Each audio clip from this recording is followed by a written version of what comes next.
Okay. అంటే నేనేం చెప్తున్నానంటే క్రైమ్ రకరకాలుగా మారిపోతూ ఉంది. ఓకే. సో వాటిలో సైబర్ క్రైమ్ చాలా విపరీతంగా పెరుగుతూ ఉంది. దీంట్లో ఫోరెన్సిక్ అనేటువంటిది ఒక ఇంపార్టెంట్ ఎలిమెంట్ కాబోతుంది. సో ఎందుకంటే ఇప్పుడు ఈ రోజున ఏదైనా కేసుని ఛేదించాలి అంటే ఒక పోలీస్ ఎలోన్ చేయలేరు. ఓకే. వాళ్ళకు ఒక టెక్నాలజీ తోడవుతుంది. సీసీటీవీ టెక్నాలజీ కానివ్వండి, లేదా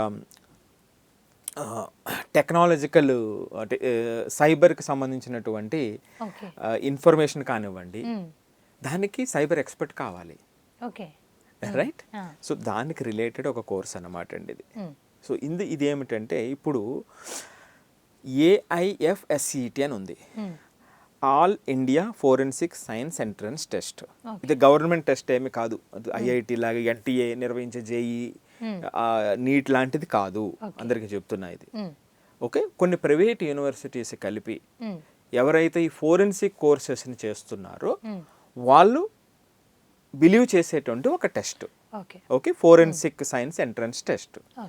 ఇది నేషనల్ లెవెల్ ఎంట్రన్స్ ఎగ్జామ్ పెడతారు. దీంట్లో ర్యాంక్ వచ్చినటువంటి పిల్లలకి BSc MSc forensic programs availability ఉన్నాయి ఇది రాసినటువంటి వాళ్ళకి. మరి ఈ ఎగ్జామ్ ఏమిటంటే జస్ట్ ఒక ఆన్లైన్ ఎగ్జామ్, 60 నిమిషాలు ఉంటుంది, 1 గంట ఉంటుంది, MCQs ఉంటాయి. మరి దీనికి ఎవరు ఎలిజిబుల్ అంటే, నేను నెగిటివ్ మార్కింగ్, ఎవరు ఎలిజిబుల్ అంటే MBPC, MPC కానీ బైపీసీ కానీ చదివినటువంటి పిల్లలందరూ కూడా దీనికి ఎలిజిబిలిటీ ఉంది.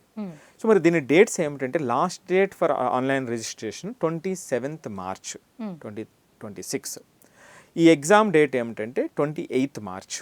వెంటనే రిజల్ట్ మళ్ళీ వెంటనే 30th కల్లా వచ్చేస్తుంది అన్నమాట అండి.